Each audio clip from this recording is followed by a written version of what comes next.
I'm the Book Baron. Welcome in, everybody. If you're new here, my name is Baron, and today we're going to be wrapping up everything that I read in November. I am so excited because if you've been around for a minute, you know that I have been in and out of a slump for the past many moons, several months. It's been a while, to the point that I was like, do I just not like reading anymore? That would be devastating. I end up being forced to take a break because I went on a vacation, and y'all, it's done wonders.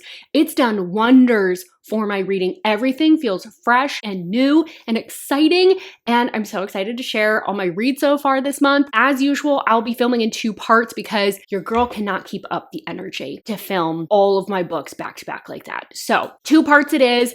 I don't know how many books I have read thus far as a result, but I've read a decent amount. I'm still not back up to speed where I normally am, but we're getting closer. So without further ado, let's jump into the books, shall we? Oh, I'm really sad. I put on this beautiful blue glitter on my eyes, and I feel like you can't really see it. Maybe I'll have to go run some errands after this. Show it off and not have it go to waste. I'm so sad. It looks so pretty in person. Oh well, such is life. But the first book that I have for you is Twisted Night, and this is by Kay Bromberg. This is a new to me author, and this is like kind of a billionaire. It's like the social elite. It's office place, and I guess kind of has like an enemies to lovers feel. So Rowan is from an elite and pretty wealthy family. A lot of their money comes from their family business, which is like alcohol and liquor distribution and manufacturing. She's contributed quite a bit alongside her brother, but a lot of her contributions are pretty much ignored because sexism. And also they want her to settle down and marry well, and that's how she'll kind of contribute to the family. So she is at a society event. Her mom's kind of hitting her up once more to like settle down with someone. They're at this charity auction, and it's sort of the who's who of this area. And there's a new person, which they don't get a lot of new people. So this immediately catches her eye. He immediately starts showing everybody up and way outbids everyone at the auction. So he's drawing some attention, and she's kind of curious about him, trying to figure out what he's all about. And they have a little banter. They have a little flirty moment, but she soon comes to find out that he's there to get some revenge. And unfortunately, she's likely going to be some collateral damage. So I'm going to keep this really brief. I did end up DNFing this. Unfortunately, I did not feel like this was a very fresh plot. These characters weren't that interesting. They were very stereotypical, very cliche. It was very surface level. There was a lot of like stereotypical conflicts and like setup where like the rich people only care about their image and status, and her mother only wants her to get married and not work. There's so many books that have played this out, and I just didn't feel like it was anything fresh or new. Is it horrible? No. If you like the sound of the synopsis, if this sounds like your kind of book, like by all means, give it a go. But if you are a really avid reader and you've read something like this before, I would just like a word of caution that this might not be what you're looking for. You've probably read fresher versions of this before. Again, I did DNF it, so I'm not going to rate it. I kind of felt like it was going to be just like a 3-star, and I just wanted to move on. So that's what we're going to do now.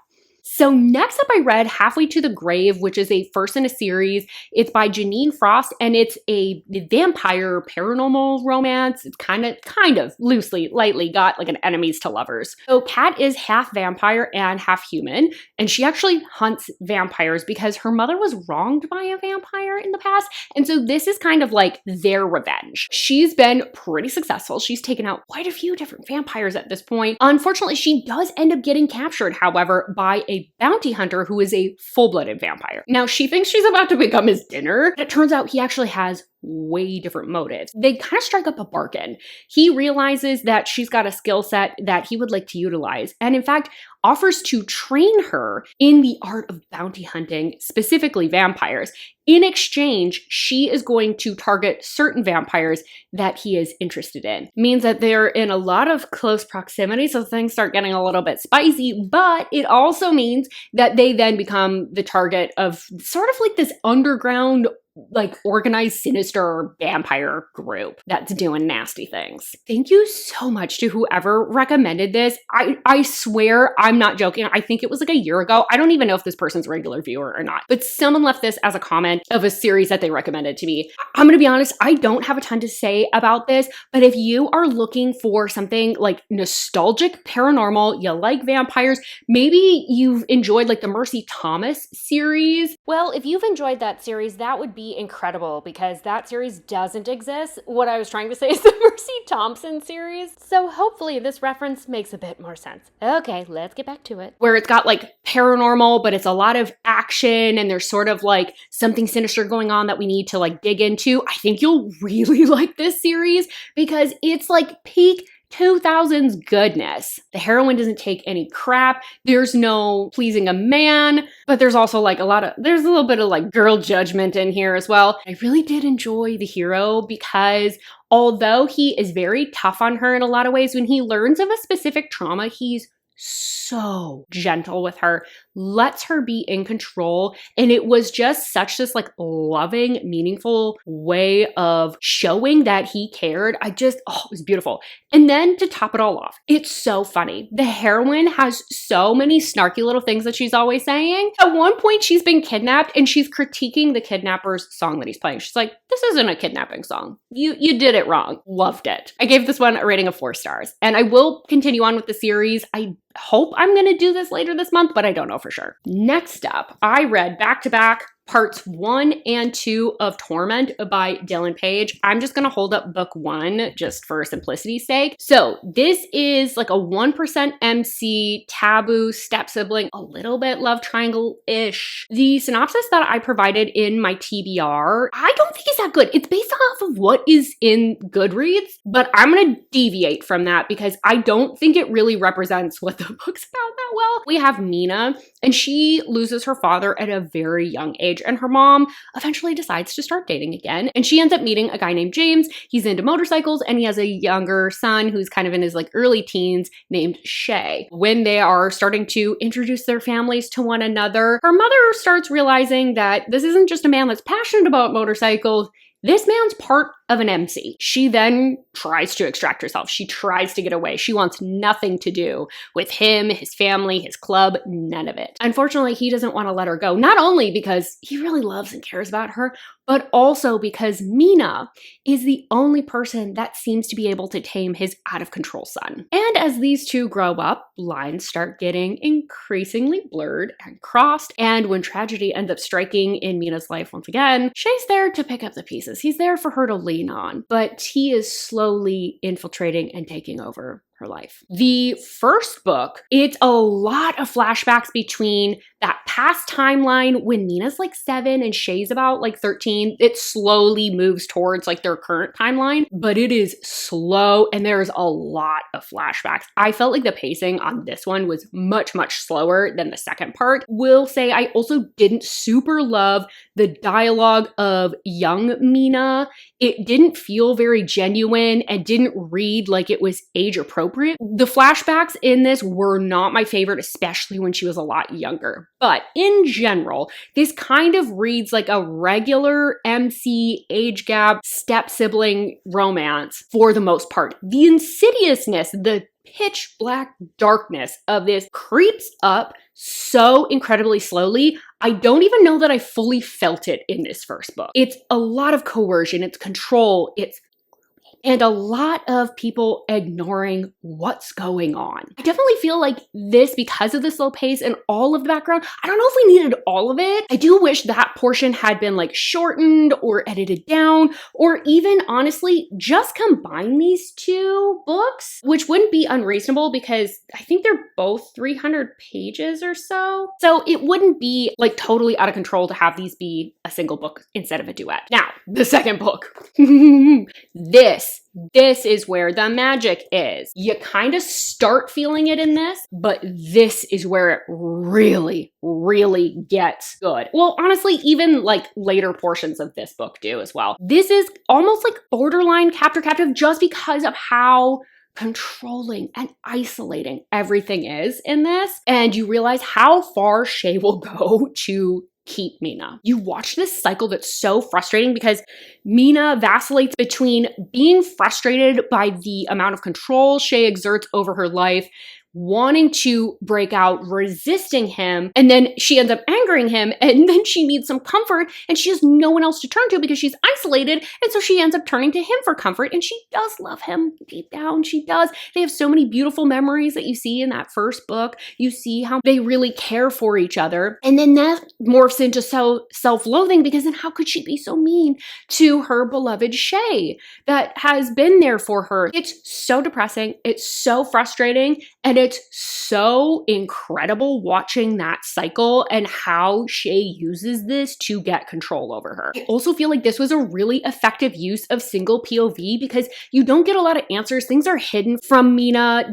She doesn't know everything that's going on with the club. She doesn't know everything that's going on with Shay. She doesn't have a ton of insight into what he's thinking, what he's feeling, and she has to just read everything based on the actions, based on the tidbits of discussion that she's getting. It also means that we don't get all the answers, which is kind of frustrating sometimes, but I feel like it's so realistic because you're with her trying to make these split-second decisions, trying to figure out like how does she get herself out of a situation where Shay's really upset, or what does she need to maneuver around, or she's trying to read between the lines in a lot of situations. And I thought that was like really well done. I will warn you, this does have an HEA, but it's sort of non-traditional. It's very emotional. It's very heavy, especially towards the end. There are several character deaths. So just like look up trigger warnings, like take care of yourself.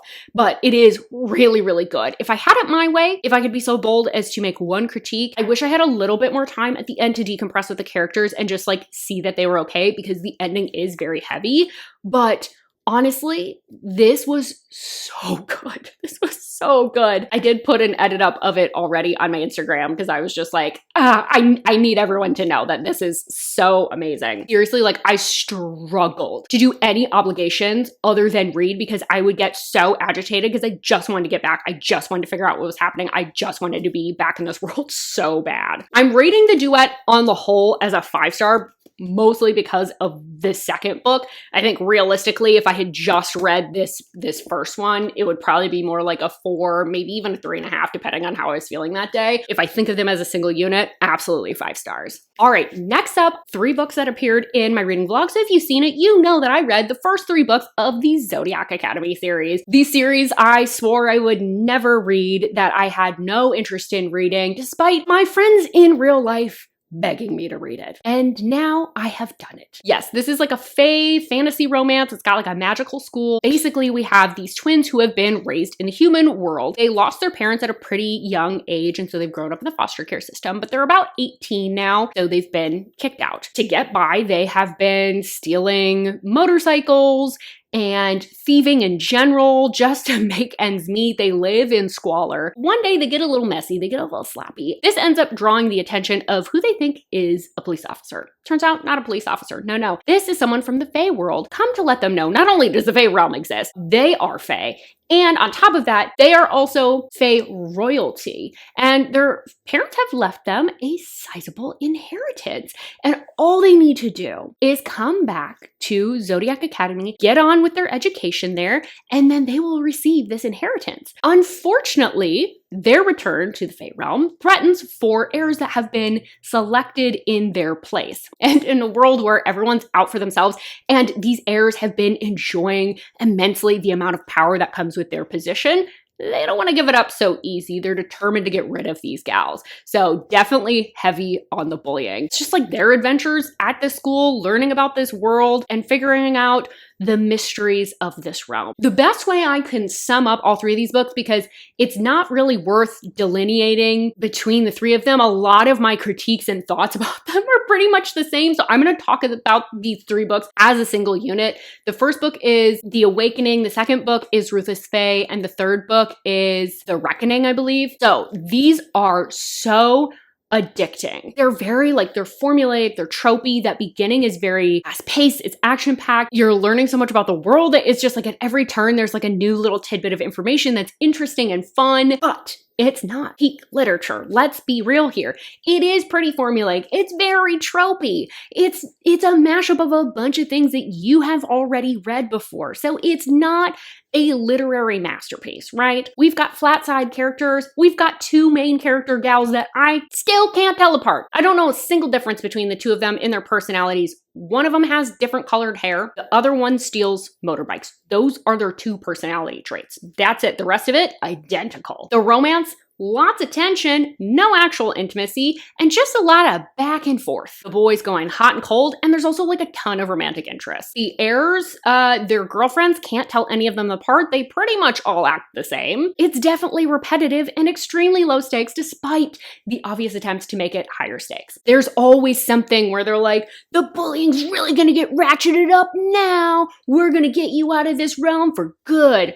I think that gets stated at least twice a book. Here's the thing. Objectively, not good. Subjectively, so fun, so fun. These girls are messy. They have so many romantic love interests. They are not going to be held down by a man. And the world is fun. I like learning about this world. There's so much to the magic system. I don't get half of it, and I don't care. I loved that it was formulaic and predictable because I've had a lot of change in my life. I have a lot of change coming in my life. It's been very overwhelming, and just having that something that was a fully brain off read where I could just like enjoy whatever was going on with this magical school. I had a great time with these.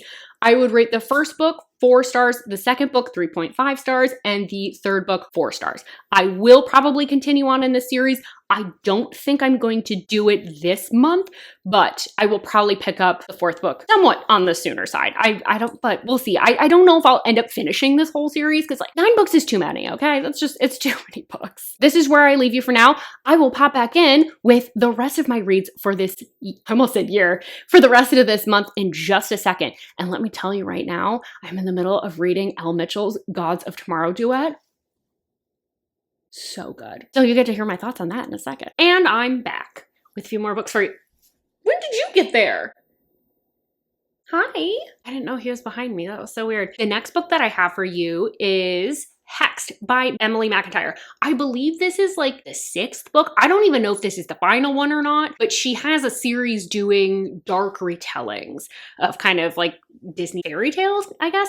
So this one in particular is a Little Mermaid retelling, and it's more like organized crime, like mafia style. So Vanessa is our heroine, and she's sort of a stand-in for Ursula, and she's always felt like she's never been good enough, whether it's for her parents who actually end up passing, or her uncle who ends up becoming her guardian after their passing, who becomes head of this sort of like mob style organized crime group. She has always been scrappy and resourceful, and luckily she's got her looks on her side as well, so that never hurts. In order to try and please her uncle and just get some amount of approval, she more or less does his bidding and becomes kind of an integral part of his organized crime group. One night she is tasked with going after her cousin, who is like the Ariel stand-in. They end up finding this guy that's like on the verge of death. Normally she's not one to insert herself into other people's business or even care about anybody, but she decides that there's something about this guy that she just has to save him. She really pushes her cousin to check on him and make sure that he's okay. Now, her cousin ends up running away, and when she does finally return to their small coastal town, she's got a man named Enzo in tow, and it's the man that she saved, who also happens to be the son of a mafia don up in New York City. He is always used to getting what he wants. When he's more or less asked to arrange a marriage to someone, he knows exactly who he's going to ask for, the gal that saved him. But when he is brought home to his new fiance's coastal town here, he ends up encountering her cousin for the first time, and immediately upon seeing her, feels some tension, feels a pull towards her, like he's never felt with anyone else. But this is an arranged marriage between 2 organized crime families, and on top of that, this woman literally saved him, so he can't betray her. I really love when Emily McIntyre writes a villainous heroine, more so than I like it when she writes a damsel in distress. Like Wretched was like my absolute favorite from this series so far, and the rest have kind of been hit and miss. And this one was another one where I was like, ooh, here we go. This is the Emily McIntyre writing that I really like. I just think she just writes a villainous woman really, really well. At times, I will say the hero's monologue felt a little forced, but I don't know how much of that is like, I find Italian mobsters kind of corny in general, or if that's just kind of like how he was written, it just feels a little try hard. I did feel like their reasons for staying apart were really well developed because it's very multi-layered, and you could see how Enzo would be really conflicted, but I did did feel like at a certain point it went on too long, especially once Enzo started realizing that Vanessa's cousin maybe wasn't the type of person that he was really looking for or the type of person he thought she was. I just kind of felt like, I was like, dude, like, man up. Start taking some steps to do something about this. We could have reduced this back and forth time, I feel like, a little bit. And in general, that's kind of my main critique for this book. I just feel like it was like a little bit too long. I really feel like this could have been tightened up a little bit and it would have been really, really good. Overall, I had a really good time with this. I'm giving it a rating of 4 stars. All right, so last up, we have The Big Kahuna. I read the Gods of Tomorrow duet, or rather, I'm kind of in the middle of it, but these are by Elle Mitchell. The first book is called Pretty Poisoned, and the second book is called The Road to Ruin. This is Rockstar. It's got like a cult secret society aspect to it. There's a little bit of murder mystery. There's a why choose element. There's some found family. I will warn you, if you have any squeamishness with blood, do not touch these ever. This is like a blood cult, I guess. I don't know how else to describe it. There's so much blood. Basically what we have going on here, Tegan is our heroine and she's sort of a misfit. She's just never really been very mainstream in the things that she likes. She's very into the occult and true crime and those types of things, which is off-putting to a lot of people. But also she just doesn't want to do like the 9-to-5 and the marriage and kids. She's just not that type of gal, as you can imagine. She's a little bit of a loner. Even within her own family, she just doesn't quite fit. They just want a different type of life for her. She has found some success on social media, and in the wake of that is deciding that she wants to start a podcast. And she receives a tip that there's people that are disappearing and or dying around this up and coming band, and they're called the Gods of Tomorrow. They have this sort of like eerie, creepy aesthetic. They've got these like eerie lyrics. They're very haunting. They have these wildly dedicated, like overzealous fans that are just absolutely obsessed with them. And a big part of their aesthetic is just so much blood. Is this just an aesthetic? Is this an indication of something more sinister because these women are disappearing? Or is it the fans that they tend to attract? Tegan decides that she's going to investigate this. So in order to do that, she goes to one of their upcoming concerts and she gets herself some backstage passes. Her plan is to infiltrate this inner circle that is around the band and figure out what's going on, learn their secrets. But turns out Tegan's got a little bit of a past of her own, and with the lure of belonging somewhere, will she be able to resist the magnetic pull of this group? Pretty Poisoned. It was, at first, I think that some people might find Tegan slightly abrasive. She has this very fuck the world type of attitude, or you can't tell me what to do. Why does everyone want me to just like fit into this mold? She has a lot of angst and anger, I think, because she hasn't found a landing place yet. And she has a little bit of what I would love to describe as dumb bitchitis, where she just has like no sense of self-preservation. Like someone tells her to stop talking and she's like, I'm gonna run my mouth more. But you understand very quickly why she's like that. And maybe even from the synopsis, you can understand why she's like that. There's this slow, insidious descent where you get lulled into this group right along with her. At first, it feels like, oh, it's overblown. It's just rumors. And then you see something, you're like, whoa, what was that? You kind of get lulled back into the group because of how they rationalize it and how they think about it, and you can almost buy into their thought process. I think the culty why choose found family, it's just really intoxicating combo. It's this environment of like free love and nobody belongs to anybody and screw society and we're gonna do it our own way. And I think that's why this why choose aspect and the amount of spice and partying and all this stuff just makes a ton of sense for this style of book, because they have like rules where they're like, oh, you can't belong to anybody. And yet, everyone does want to belong to somebody. So you see these bouts of jealousy, but it's not just the guys getting jealous over the gal being with other people.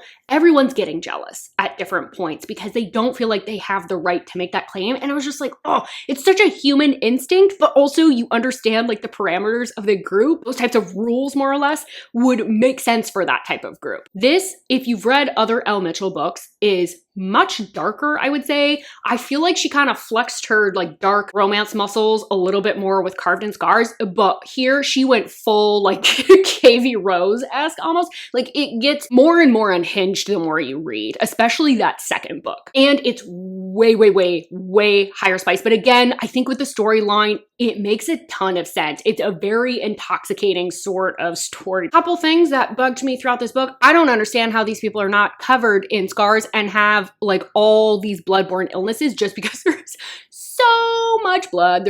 I'm like, how do you not have some bloodborne pathogen? But overall, that first book just felt like this intoxicating fever dream. Like you felt like you were part of the cult. That ending was so rough. There's so much heartache with that. That one I give 5 stars to. Technically, with The Road to Ruined, which is the second book, I'm more or less like 75% in. So I might jump in with additional thoughts at the end of this if I have any, but I feel like I more or less have my feelings on the book, so I feel comfortable kind of just like talking about it now. Also, I have to get this video up. Oh my God, the new moon of it all. This one got so much more emotional and so much more angsty. This book felt entirely different. This felt a lot more gritty and sad, and the unhinged aspects that I was talking about, the KV Rose of it all, is coming into this book especially. If you thought her self-preservation wasn't good in the first book, it's horrible in this one. This girl is in so much pain, but you watch her in full breakdown mode, full de-evolution. This one became even more insidious, more dark, and more twisted than the first book even, which feels weird, but it's just got a different feeling to it entirely. With that, this one has been so much more emotional. This one has got me a couple times. I got a little, it's fine. There were also still more reveals during this book, like set the book down and go, what? Reveals. I think maybe if I had been paying more attention, I could have put them together, but I'm gonna be honest, I didn't clock them. I didn't clock them at all, and they were, I really enjoyed them. I thought I was impressed. Personally though, I'm not loving this book quite as much. I really loved the found family in the last book and that cultish feel, and there's still that, but it looks way different in the second book. And like I said, it's a little bit more gritty and loses some of that fever dream. Overall, I'm giving this one a rating of 4 stars, but if I have any additional thoughts or change my rating based on the ending, I'll let myself jump in now. Why, hello there. Yes, I have now finished. So one thing I did not mention was that there is some really good dark humor in here, and I think it really helps to break up some of the more emotional parts, and honestly, it just lands. It just lands. There were some really good moments that I highlighted because of that. And one thing that I will say in terms of like a critique, and it's not even that big of a deal, there's a lot of books that this happens with. Towards the end, the spice kind of just becomes about the physical act. It's a lot of like, everyone's trappel-roan, hot to go, and then we're just like sliding home so fast and everyone's ready constantly, and it's really just like wham bam, thank you ma'am, and then we're on to the next thing. A lot of books do that. It's not even that big of a deal. I still highly recommend this duet. That ending was so cool, the way everything wrapped up, but also so bittersweet. It kind of got me in my feels. I think because of that, my rating's probably closer to like 4.5 stars. Those are all the books that I have for November. I would love to hear from you. Have you read any of these books? Did you like them? Did you hate them? Did you just think that they were okay? Do you agree? Do you disagree with my thoughts on them? I would also love to hear, what was your favorite book in November? What have you just been nonstop thinking about? And if you didn't have a favorite, warn me away from something that you didn't like. And with all of that, thank you so much for being here. Don't forget to like this video if you liked it, subscribe if you want more content from me, and I really hope that I see you on my next video. Bye-bye.